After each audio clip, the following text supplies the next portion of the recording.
Today's episode is going to be fantastically exciting. This is, I think, such a raw, must talk about kind of topic that so many of us try to push away. So I'm very excited to say today's topic is, did you know that nobody is perfect? And you know, you might be like me, where I think that there's all these people out there that have their shit together and their life looks amazing and they've got it all. But I've got to promise you that nobody on this planet, not one person out there, has the perfect life. And you may think that from their social media and from the photos they put up on Facebook and the things that they write and all the stuff that it is. So they've got their shit together, right? They've got their shit together and their life, and you know, that they've got the perfect life and everything is like amazing. And I'm wondering if you're the type of person that feels like you are different, like you don't have your shit together and everyone else has got their shit together, and that's created overwhelm for you, and it might have created fear for you. It could also create anxiety and potentially panic attacks or depression, or you just feel like an imposter in your own world because everybody else seems to have their shit together except you. And if that's where you're at right now, we're going to dive a little bit deeper into that. We're going to have a continuation on the last 2 weeks, and we're going to keep some shit real today because we believe that shame loves shadows. So when shame loves shadows, we tend to isolate ourselves and we bury our own shit so that we don't allow those parts of us to be seen and be heard, because we don't want people to judge us. We want people to think that we have our shit together, when really we're working so hard some days to pretend that we have our shit together. It's freaking exhausting. So if that's the type of podcast that you're up for today, tune in, because today's going to be a little bit hairy, scary for me. Like, this is going to be vulnerability at a whole other level, isn't it? Here we go. When she said that she was going to share this in the podcast today, I was like, you go, girl. Like, it takes bravery, right, to actually share your truth with the world. So first of all, I just want to say, go you. We just have to put it out there. So I'm just going to share with you how the last 4 weeks, and it feels like in some respects it's been a lot longer than that. And sometimes it's been a bit shorter than that. And to be honest, my head's a little bit mush. So timelines and datelines, I have no comprehension of it. I can't even make decisions at the moment. But what we are going to share with you today is 3 strategies that I have applied to get me out of a really dark space. And so just to give you some context about what's been going on in our world, because through social media, and if you've seen us lately, then you would probably assume that everything is hunky-dory okay. And it is hunky-dory okay as of today, this time.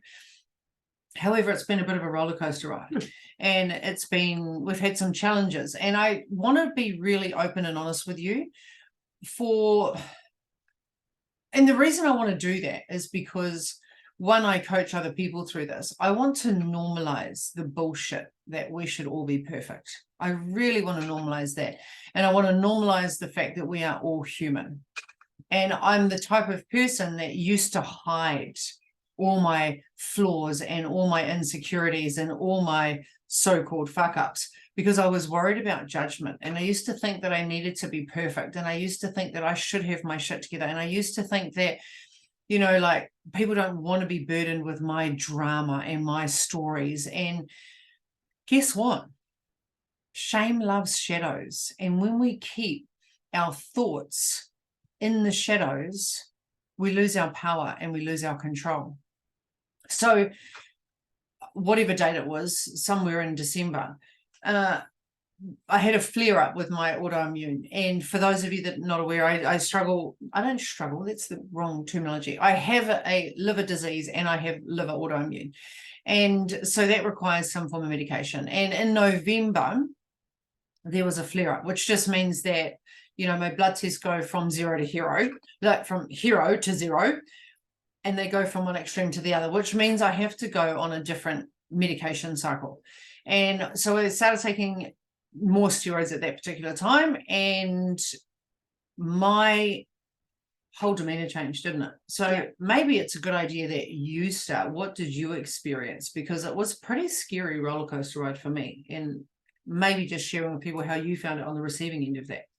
All right. So when Ursha's steroid level went up, within about 24 hours, I noticed just everything became very hard. Negative mindset straight away, whereas usually Ursha can be really upbeat and what are we going to do next and where should we go now? But would go into a very bluesy state, quite a dark space, and then also being extremely reactive. And it only took 24 hours for it to start, just a little bit. But every day it got a little bit more worse and a little bit worse. So more impatient, more frustrated, sort of a small little outbursts to start with about things that she would never really freak out about, would just suddenly just have little rage attacks, and those would get more and more. Not wanting. No, I know that Ursha's such a do things person. She doesn't like sitting still, especially on holiday. She likes to do a lot of stuff, and so we keep very active and we clean the house and we do this and we do that, and she just didn't want to do anything. And when I'd suggest we do something, because I could see that she was moving into a darker space, I was like, let's go do something. And it was like, no, I'm too tired. Or no, just leave me. I need to do this podcast. I need to do this.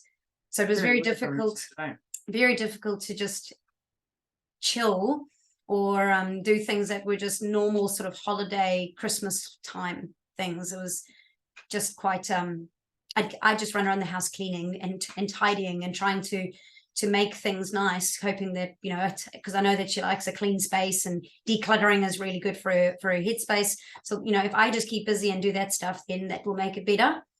But because of the drugs accumulatively adding into her body, I guess you could say over time, you get more and more in your system.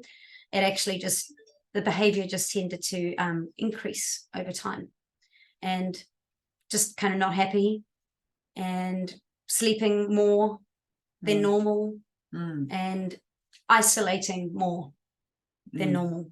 Just spending a lot more time having to be alone, trying to process emotions more than anything.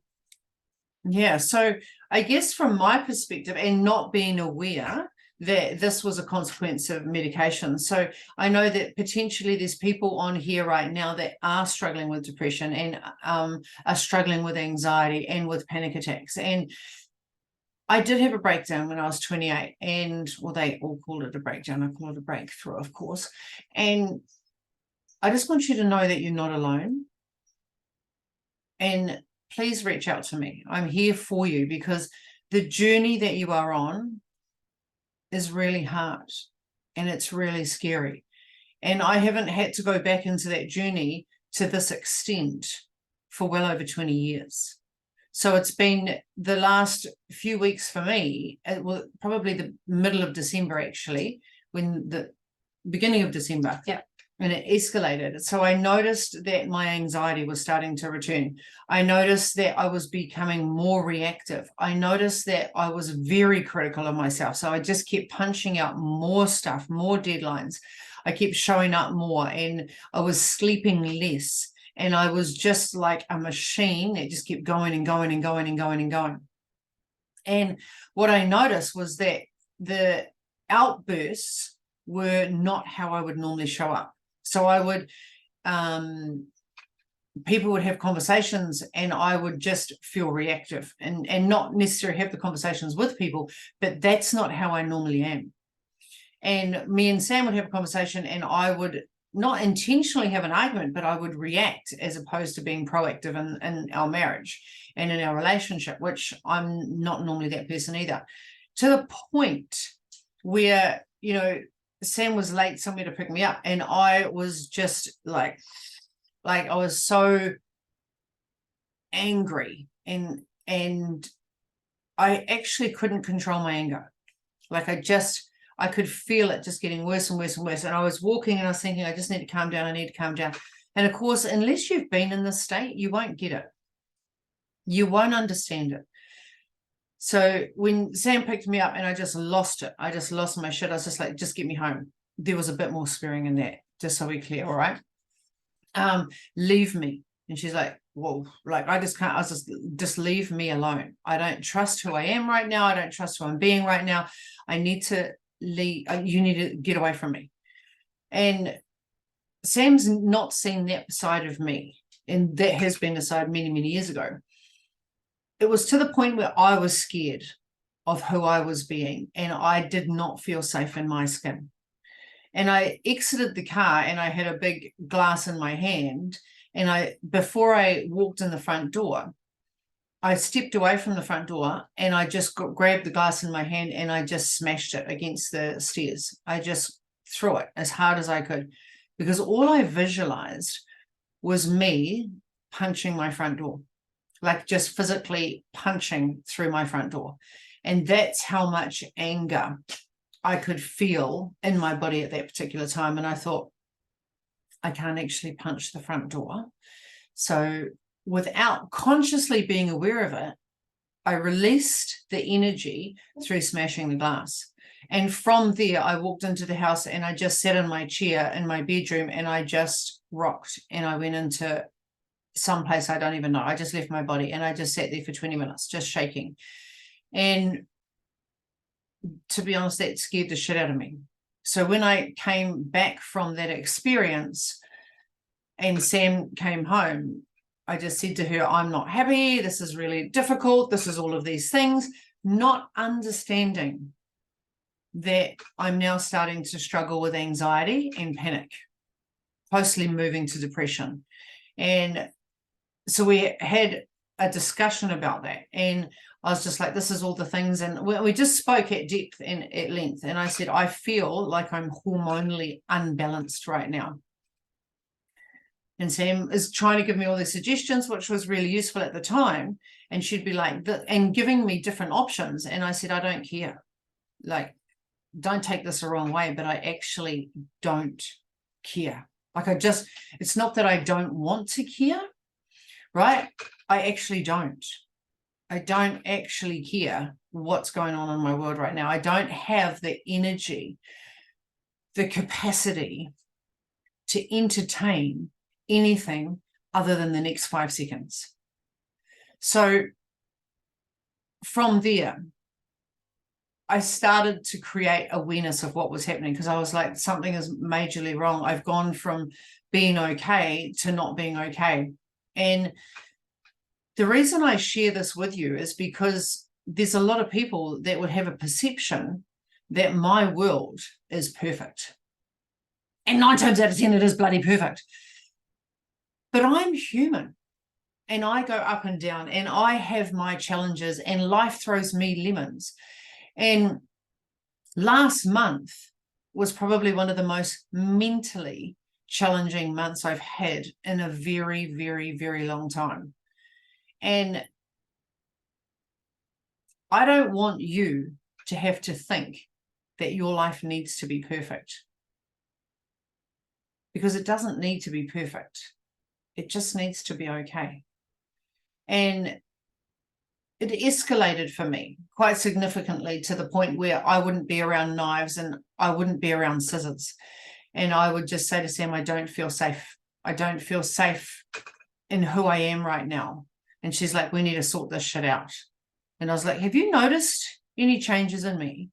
And she's like, yeah. And I'm like, well, why didn't you tell me? And again, that immediate reaction, right? The blame game, and responding in a really assertive, aggressive tone. Do you think that someone's going to come up and tell me that I've changed? I don't think so. And so when my specialist rang, I just said to him, bro, you got to sort this out. Like, this is not okay. Like, and he's like, what's up, Ish? And I said to him, this is not okay that I'm smashing this massive mug outside my house. The neighbors probably think I'm a bit of a Fruit Loop right now. And I'm having outbursts, and I'm having rage to the point where I just want to hit things, like hit, not people, just things. And this has happened before, 6 months ago. And he said, it's called roid rage. And as soon as he gave it a name, I was like, whoa. So it's a condition. It's something. It's not all in my head. So once I knew that, it made my life a little bit easier. I would still isolate and internalize and leave my body and, keep the outside world external and be able to just only process internally. And unless you've had depression or anxiety or panic, or you struggle with anxiety, you're probably not going to understand this. But if you have, you're going to get this, that you tend to leave your body and you stay outside and you just watch, and other people are talking and you watch their lips, and you're not really there in the conversation, but you're trying your best to partake in the conversation because you're so worried that you're living in fear right now. And I want you to know that I feel you, I see you, and I get you. You're not alone. And I want to share with you 3 things that I did that helped me move through and transition through that. And there's still moments that in my head, I don't feel safe, but it's nothing to compared to what it was 2 weeks ago. And I've reduced my medication myself because I was just like, this is just not safe for me. And without that, I don't know how I would have survived. So these are the 3 tools that I wanted to share with you, because if you're struggling in life right now and you don't know what to do about it, and maybe you have depression or anxiety, and maybe this will be useful for you, or maybe you've got imposter syndrome and you think everyone else's life is perfect right now, I want you to know that no one's life is perfect. There's always obstacles and there's always roadblocks. And wherever you are right now is exactly where you are meant to be. And if you are struggling, there are always people that you can reach out to. I had shame around reaching out and saying something to Sam because I thought that I should have my shit together. I thought that I should know better. I knew the signs were starting to escalate, and all of a sudden, why am I having panic attacks? Why all of a sudden am I making sure that I'm removing knives and scissors out of my vicinity? Like, I knew that that was happening, but I didn't share that until after it had happened. And I don't want for other people to go through that. So the 3 steps that I have used in the last month, and remember, my condition is medical related. So I don't want to, I guess, simplify anyone that is really struggling right now. That is not my intention, right? It's at any time, this can happen in anyone's life. So the 3 things that have really helped me get through a really challenging last month is, number 1, acknowledge. Number 2, acceptance. And number 3, taking action. So I want to talk, first of all, through acknowledging. And that matters because there was a huge part of me that didn't want to acknowledge that I wasn't coping. There was a huge part of me that wanted to think I could get my shit together on my own. There was a huge part of me that if I acknowledge it, then I'm admitting that I don't have my shit together and that I'm faulty in some way, shape, or form. And I'm going to call bullshit on that because we all need help, right? We all need someone in our corner. And when we can acknowledge how we are feeling and what we're going through, it takes the power away. So just by having the conversation with Sam, by having the conversation with my specialist, by having the conversation with my mother, by sharing it with my Ultimate You girls, because the morning of me smashing the glass, I had to run a training that night. And when I say I had to, I love running the trainings for my private coaching group. And I felt like I was being a fraud. I felt like if I just go in there and I pretend and I smile and everything is okay, that I'm actually being an idiot. Like I'm lying to people's faces when I have lost my shit this morning and I'm going to pretend that everything's okay. And that goes against everything that I believe in because I'm not valuing my authenticity. Therefore, I'm preventing other people from being authentic because I'm showing up perfect all the time. And so I chose in that moment to share with them that I am human and that sometimes we're going to make mistakes, not because I wanted them to see me as this aggressive person that had these random outbursts, but because I didn't want to have that power over me. So I'm curious, what secrets are you holding on to? Where are you not sharing your truth with people for fear of judgment, for fear of rejection? Because for someone that struggled with panic and anxiety and depression and agoraphobia, when I used to keep that to myself, I had no power. And when I started sharing that with people and it came out of my head, I didn't feel so alienated. I didn't feel so isolated. I didn't feel like I was not coping as much. I felt like if I could share that with people, then I felt a bit safer. So acknowledging where you're at, no matter where you are in your journey right now, if you're in overwhelm right now, if you're in crisis right now, it's not irrelevant. It's just, this is where I'm at. And it's okay to acknowledge that, because we spend so much time and energy trying to hide that. And I, for one, spent at least 2 weeks trying to hide that from my wife, who we lived together for 21 years. And I'm still trying to internalize all of this emotional stuff that's going on in my head. And I'm avoiding conversations and showing up for people because I think that they can see that I'm flawed. I think that they can see that I'm not coping. Newsflash, I wasn't freaking coping. I wasn't. So number 2 is accept, right? So once you acknowledge where you are, I want you to accept it. This is what is going on. This is the reality. No more running. And it's important because we try to run away from the emotions that scare us the most.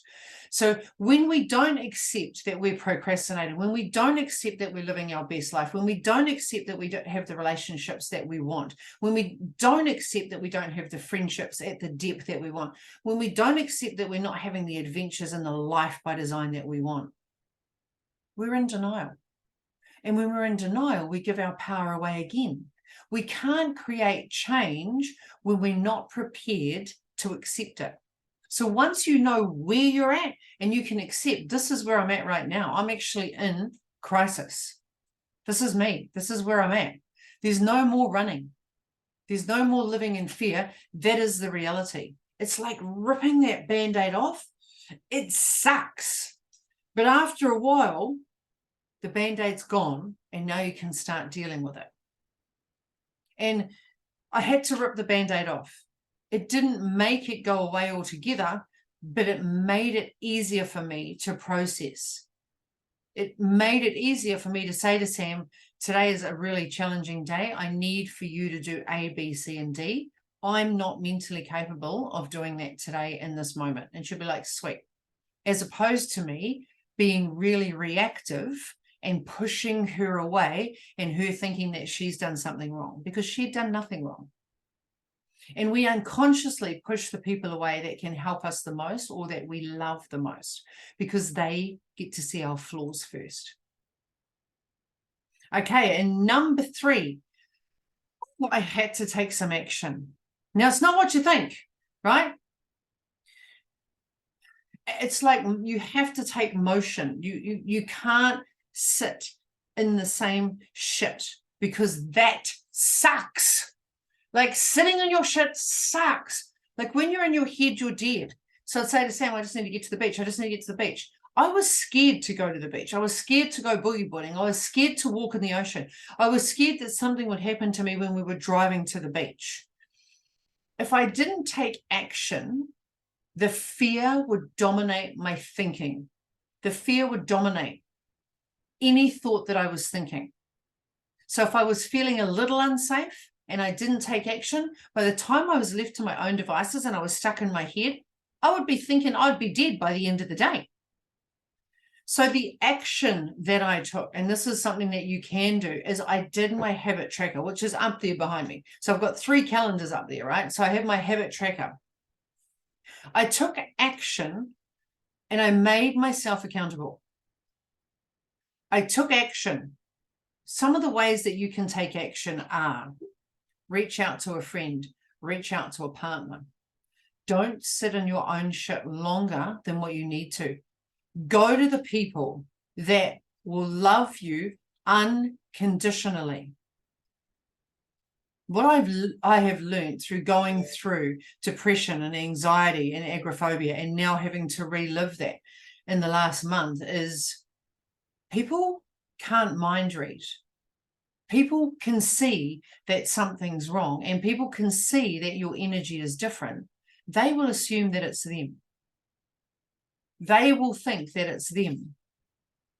And when they know that emotionally your well-being is compromised right now, they will be there for you. And the people that can't be there for you are the people that are probably triggered by that. Find another person. So take action and share it. So I took action. I spoke to my specialist once I had confirmation, because when I'm in that moment, I need to know that this is not in my head. Like, no, this is not in your head. This has happened since the medication started. This has happened from this date. This has happened there. Okay, so it's not just all me. Like, I'm not just, right, okay. And my specialist rang me again yesterday, and he's like, Ursh, it's, you know, like the bloods are still escalating. We need to increase your steroids. Now, a month ago, I told him, I said to him, dude, this is not cool. This is roid rage. Now you've told me this is not okay. And he's like, that's cool. Once the bloods come down, you can bring them down. So I went down a couple of milligrams. And as I've come down a couple of milligrams, my levels have escalated. So I know, and I'm gone back to living in fear, because I look at my blood test every single week and I'm like, I don't want to open my blood test. I can't open my blood test because I know that my bloods are tracking the wrong way. That creates fear because I know that I have to increase my steroids. Again, acknowledge that that was the problem. I have to accept that that is my current reality, because that's what it is in the moment. It doesn't mean it's going to be forever. It's in the moment. That's just what I'm thinking, right? And now I'm going to take action. And so I said to Sam, we need to open the blood test. And she looks at it. Yeah, babe, it's not good news. Great. Okay. I said to her, this is exactly what I said. This is the action. I'm not fucking going up in steroids. I can't, babe. I can't do this. Right? If we've got a holiday plan, it's not going to happen. I can't be unstable and unsafe as I'm getting on a flight. My specialist rung. Now, I could have chosen not to acknowledge it, not to accept it, and not to take action. I did the 3 A's. I had to acknowledge it, but I had to tell him about it. And he said, Ursh, we've got no choice. He said, you're going to be on 40 milligrams of this before this happens. And if we get another flare up, and I'm like this, right? And I was like, yeah, I hear you, doc. You need to listen to me. I do not. What I didn't tell you, and this is me accepting it and taking action, right? This is where it's really important for everybody, is you have to own this, right? And you've got to show up to look after you. I had to be open, vulnerable, and brave to share my truth with him. I had to. And I said to him, I wasn't truthful with you 4 weeks ago. I said, I'm having suicidal tendencies. Ooh, it's hard to say that out loud. And I don't feel safe. I don't feel safe. And he just cut me off straight away, and he said, right, we'll have another option. And as I was saying that to him, I was like, fuck, he doesn't know me. He does know me because, you know, we've got a one-on-one relationship now for the last 2 years. He's on speed dial, I reckon. He's got me on speed dial. And for me to even accept that and share that with him, I had to be open, honest, and vulnerable. And it scared the shit out of me because I didn't want judgment, and I didn't want to have to go back on steroids, because I know the consequence of me going back up on steroids is really dangerous. Not only does my face get fat like it is right now, my speech is impacted. I start eating like a trooper, and I can't even take my rings off. So, and my energy is actually depleted, and there's lots of assertive, aggressive behavior. So I don't think clearly, and I can't make decisions. So it was all bad. And so what I've been doing is, each week as my bloods are coming in and they're escalating, I'm living back in fear. And when I acknowledged, accepted, and I took action yesterday, we have a different plan in action. So my 3 things to you are, you acknowledge it, you accept it, and you take action. I started writing everything down on my habit tracker, little things, not big giant steps that I've got to publish a book and I've got to do this and I've got to do that. I've taken lots of things off my schedule. I've had to remove things off my schedule, which was really horrific for me. Like, Sam's like, babe, do you think this needs to go? And I'm like, no, don't you take that up, because I wanted to control that. I wanted to know that I had control over this, this, and this. So I've cut my schedule in half, and I've added more of the little basic things, like my gratitude practice every day, like my journaling practice every day, like my meditation 2 times a day, like taking my baby for a walk every morning, like getting my butt to the beach every single day so that I can ground in the ocean. Like, if anything becomes too stressful for me, it comes off my schedule and I get my butt to the beach. So when you take action, right, you're not going to stay stuck. Is it scary to take action? Yes, it is. I'm not going to lie. Do you want to take action? No, you don't. You want to hide, and it keeps you stuck. So I want to encourage you to be seen, to be heard, to share your story, because no one has their shit together. No one has their shit together. I've not stopped coaching through this whole episode. And one of my clients recently said to me, Ursh, do you still want to coach me through this? I'm like, coaching, I get out of my own head and I don't have to worry about me for an hour, because in this head, it's dangerous as fuck. But when I'm helping other people and when I'm serving other people and when I'm showing up at my highest good, that is the best use of my time and my energy when I'm feeling depleted, burnt out, and run down. If I start taking all of the connection and serving other people off my platter when I'm feeling unsafe, that's the worst thing for me to do. It is the worst thing for me to do. Because knowing that I'm giving back to someone and I'm helping someone else right now is the best possible thing that I have done in the last month. So I've moved more into what is lighting me up and less of what is blowing me up. I've learned to prioritize what's really important, and every little step matters. So that's our session today. Is there anything that you wanted to add? Because it's pretty deep. I don't think there's anything I could possibly add. I think that sums it all up exceptionally well. Don't be scared to look in the mirror and really see where you're at. Be honest with yourself, and then find that person that you can be honest with, someone that can handle it, somebody that's not going, you're not going to feel judged by, somebody that will listen. Because quite often all it takes is for you to say it out loud, for you to be able to move to the next step.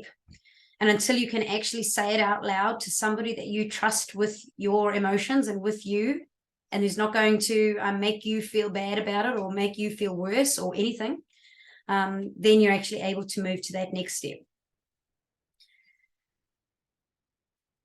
Wherever you are in your life right now, just know that you are loved and that you are appreciated, and you are never alone. So I trust, hope and believe that this has been useful in some way, shape or form for someone out there today. And I would love for you to share this podcast. I'd love for you to share it on your socials, because anxiety and depression is something that I'm extremely passionate about, because I struggled with it for many years. And knowing that there's people out there that feel alone, that feel isolated, that don't have the courage right now or the bravery to say, hey, I just need a little bit of help, I need a little bit of support right now, really breaks me. And if you know someone right now that is struggling, share my story.